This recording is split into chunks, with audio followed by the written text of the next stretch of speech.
We're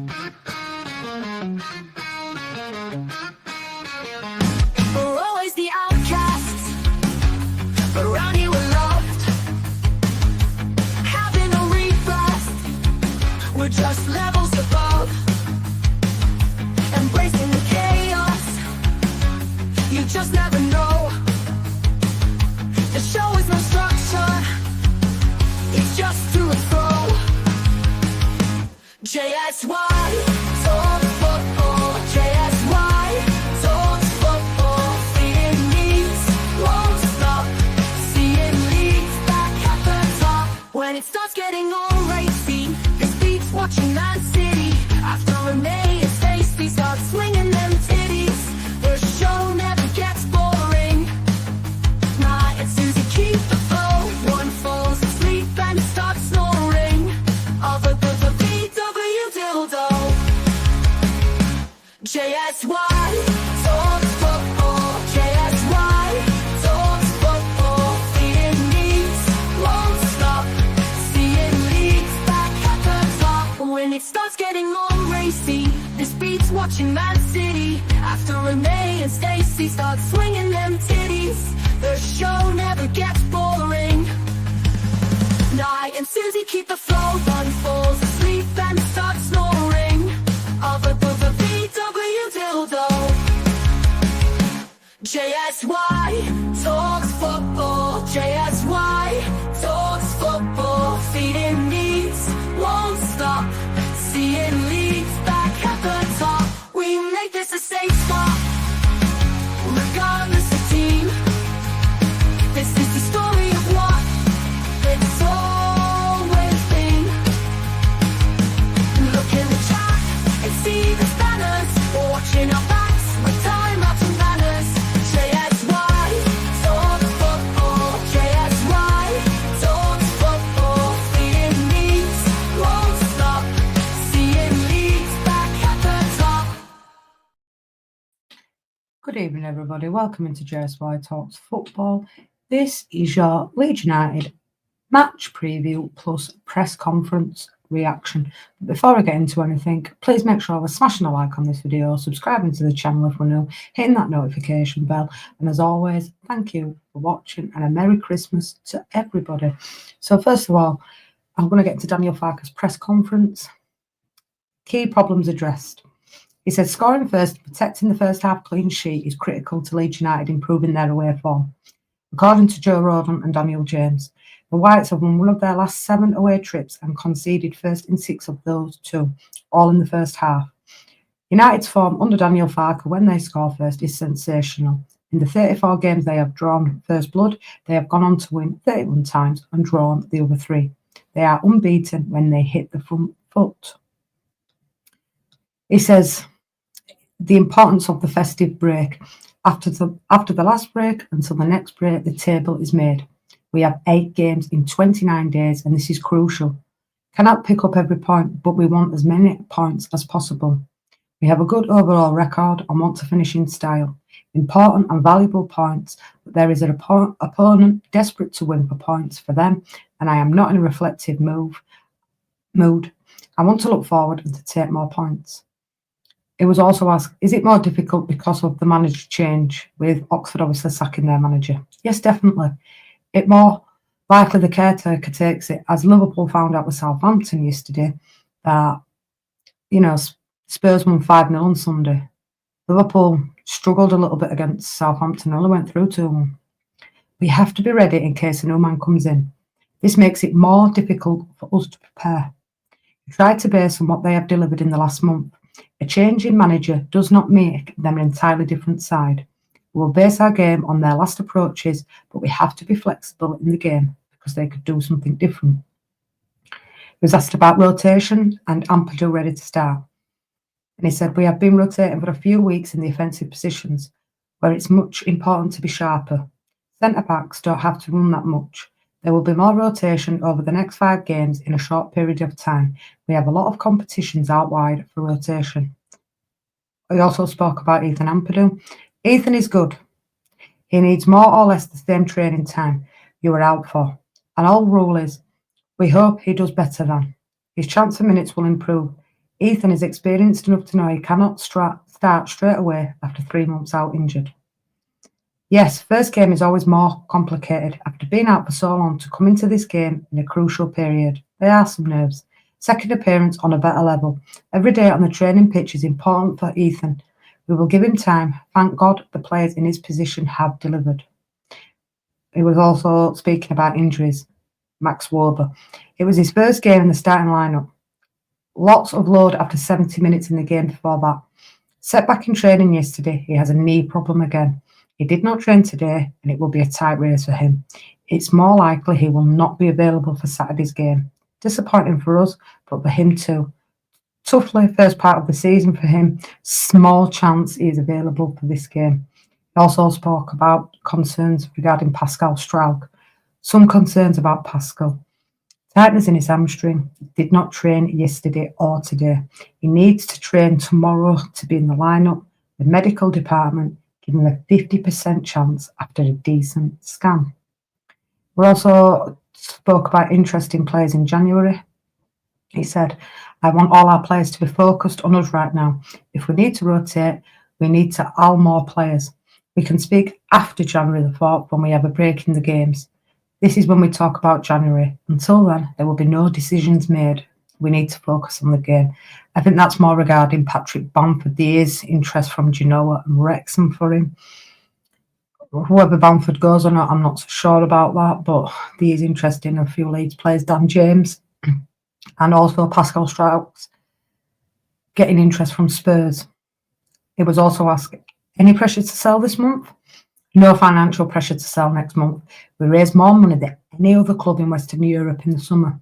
There is a moment when you have to sell after spending or overspending in the years before. It's crucial for the long-term picture to do this, but it's not good for the short term. Overall, beneficial. We are a healthy club financially, no pressure to do anything.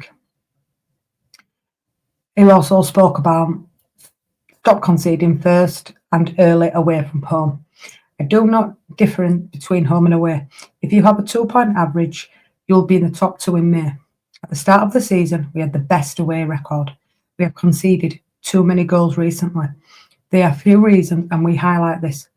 There is not one reason, otherwise it would be easy to change. Of course, it's easy in the home games with a better pitch, less travel and better support. Tricky away game, crowd against you, decisions not easy to accept. Sometimes it's unlucky. Last away game, there should have been red cards. Sharpness in starting, could have been more on it. We have lots of praise for how we covered our key injuries. Lads have done fantastic, and of course it has an effect. With Ampadu and Grove weren't available, we were better away. Now we have ballers in there. Tanaka and Rothwell are perhaps not the natural steel players who will win the ball back. I love the way they play, but I have to be honest about their abilities. We have 4 attackers and attacking fullbacks on the pitch, plus 2 CMs who are ballers and passers rather than steel against the ball. Hopefully, Gruev will be back sometime in January. So that was Daniel Farke's press conference, and now I am going to get on to the match preview. So, Leeds United versus Oxford, Ellen Road, 3 o'clock kickoff. Leeds will be striving to extend their unbeaten run to 4 matches. Leeds United will welcome Oxford United to Ellen Road for a championship battle on Saturday afternoon. Leeds drew with Preston North End last time out, while the U's suffered a season-altering 3-1 defeat at home to Sheffield Wednesday. Following the sobering 1-goal defeat to Blackburn Rovers at Ewood Park during the closing stages of November, Leeds have commenced their hectic festive schedule with a 3-game unbeaten run, enjoying victories over Derby County and Middlesbrough before a jaunt to Deepdale last Saturday. Although favourites for the contest against struggling Preston, it looked as if the Whites were on course for a defeat until the 93rd minute when their own goal from defender Jack Watmore restored parity for the visitors following Brad Potts' first half opener. After rescuing a point in the last moment in Lancashire last time out, Leeds are currently occupying second place in the Championship standings ahead of their final fixture prior to Christmas Day, 1 point ahead of third place Burnley and 3 points behind pace setters Sheffield United, dropping just 5 points across 11 second-tier matches at Ellen Road so far this term. Daniel Farke's men boast the best home record in the division as they hurtle towards the halfway point of the season, last tasting defeat in front of the Yorkshire faithful in September against Burnley. Part of the furniture at the top of the Championship goal scoring charts over recent years, Joel Perot is leading the way for promotion hunting Leeds with 7 strikes from 21 appearances, while Brendan Aronson and Dan James have chipped in with 5 and 4 strikes, respectively. After a difficult 3-1 defeat at the Castle Stadium, Oxford United made the tough decision to part ways with Des Buckingham, a move enacted in the best interests of the club, with the head coach given little time to turn the fortunes around of a side who are tipped to struggle this term. It looked as if the U's were on course for their 5th straight second-tier victory of the season when left-back Gregory Lee opened the scoring in the first half, but visiting Owls managed to stage a comeback courtesy of strikes from Josh Windass, Jamal Lowe and Deji Gasamama. In the midst of a 6-game winless streak in the second tier, managerless Oxford have slumped down to 20th position in the Championship table. Follow a promising start to the campaign, now only 1 point ahead of fellow newly promoted side Portsmouth in the highest of the relegation spots, alongside fellow relegation candidates Cardiff City and Wayne Rooney's Plymouth Argyle. The U's are one of 3 sides in the division who are yet to enjoy victory on their travels this season, with the Oxfordshire-based club conceding 18 goals across 9 away fixtures. As a result, those of at Oxford choosing in Yorkshire will watch on in hope, then more expectation of a positive outcome this weekend, with the U's most recent chip to Ellen Road arriving in August 2012 when Randolph Austin was amongst the goal scorers for Leeds during a routine EFL Cup win. As we all know, Leeds United have been fantastic at Ellen Road. We cannot take that away from Daniel Farke's men. But Leeds United's away form does need to start being a bit more consistent. I think sometimes we're arrogant as Leeds fans and we think we're just going to go walk to Preston and win, like we did last weekend. We lost there on Boxing Day last year. I called it and said it would be a tough fixture. And I think sometimes as Leeds United fans, we can be a little bit arrogant with teams. Should we beat Oxford? Yes. But sometimes a new manager bounce, they've sacked the manager. You know, they've got nothing to lose coming into this game, Oxford. Leeds have. You know, it's getting tight up there. Blackburn, they're coming out of nowhere. They're doing really well this season and they have a game in hand. So we need to just watch what's below us as well. You know, Burnley are only a point behind us. Sunderland are only 2 points behind us. So Leeds need to, you know, keep their home form as we're doing. But we must start picking up that away form. Leeds United's Championship form in the last 6 games, 4 wins, a loss and a draw. Oxford United's last 6 games, 5 losses and a draw. A bit of team news for you. We all know Gruev will be out of the game. Tanaka probably will keep his place. Geldart's injured. Strauch's 50-50 whether he will start with a tight hamstring. Wober will be definitely out for the game. Junior Firpo's also injured. So Byram should come in there. So we have got a few injuries in the defence for Leeds. Oxford are struggling with depth on their left flank, with both Lewis Sibley, ankle, and summer arrival Serki Dembele, ankle on the sidelines. Adding to their particular issue, veteran Joe Bennett suffered a broken ankle in August and will not be available for selection until after the new year. So, Leeds United's possible starting lineup. If Strauch doesn't train today, then it will be Ampadu at centre-back. But I'm going to go with Strauch being fit. If not, that will be Ampadu. But I'm going to go Meslier, Bogle at right-back, Rodon and Strauch. Obviously, if Strauch don't make it, then it will be Ampadu at centre-back, Byram at left-back, Tanaka and Rothwell, James, Aronson, Nonto and Perot for me. But easily Ramazani could come back into the lineup. We have got a lot of competition for places on the flanks. So, he could swap and change it round. Oxford's possible lineup. I'm going to go Cummins, Kioso, Moore, Brown, Lee, Goodrum, Liverpool old boy Branningham, Mizuni, Dale, Rodriguez, and I'm going to go for the start for Dane Scarlett on loan from Spurs. He's looked really promising for Oxford when he's played. Leeds have won 9 of their 11 Championship home matches this season, and they will be confident of putting a good performance against relegation threatened Oxford to the sword this weekend. Obviously, Oxford haven't got a manager, but that could go either way. I'm going to go as my score prediction, a 3-1 win to Leeds United. Get your comments in, your score predictions in the comment section below. Let me know who you think will start for Leeds United. But like I say, Leeds United's away form is a little bit of a concern for me. If we look at the percentages, 57% have gone for the Leeds win, 28% have gone for the draw, and 14.3% have gone for the Oxford United win.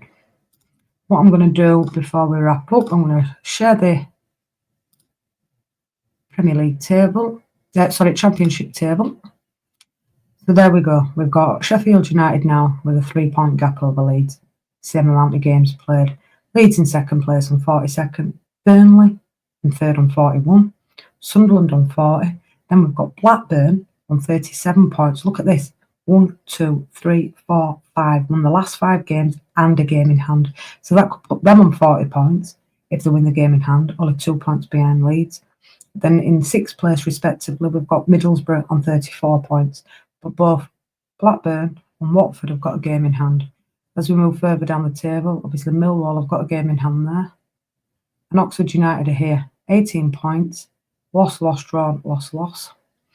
We look at Leeds summary matches, 21 played, 37 goals scored, 15 conceded, and 25 assists. We look at the attacking goals per game, 1.8. 1 out of 2 penalties, free kick goals, none. Goals from inside the box, 32. Goals from outside the box, 3. Left-footed goals, 15. Right-footed goals, 18. 2 headed goals. Chances per game, 2.9. Big chances missed per game, 1.7. Total shots per game, 16.4. Free kicks per game, 12.6. We've hit the woodwork 8 times and 26 counter-attacks. Clean sheets, 11. So, it's still very promising. And if we just click on Oxford, average sofa score rating, 6.79. Matches, 20. They've only scored 21 goals. They've conceded 33. Their assists, 18. Goals per game, 1.1. Haven't scored a penalty or a free kick. Goals from inside the box, 17. 4 from outside the box. Only 8 left-footed goals. 10 right-footed goals. 2 headed goals. Big chances per game, 1.8. Total shots per game, 9.6. So if we look at that, they've only kept 4 clean sheets as well this season. Goals conceded per game, 1.7. Look at the fixtures. They bet Hull, 1-0. They lost to Watford, 1-0. They lost 6-2 to Middlesbrough, 3-0 to Sheffield United, drew with Millwall at home. Plymouth and Oxford were postponed, lost 2-0 to QPR, 3-1 to Sheffield Wednesday at home. Got a big game against Leeds, and then a Boxing Day clash at home with Cardiff. 32 players, 26.1 years as their average. And this is their team.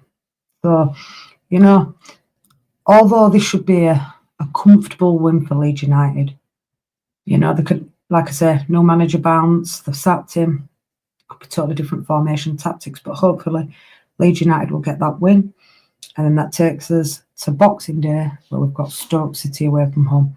Leeds United's home form does not concern me in the slightest, but we must pick up away from home.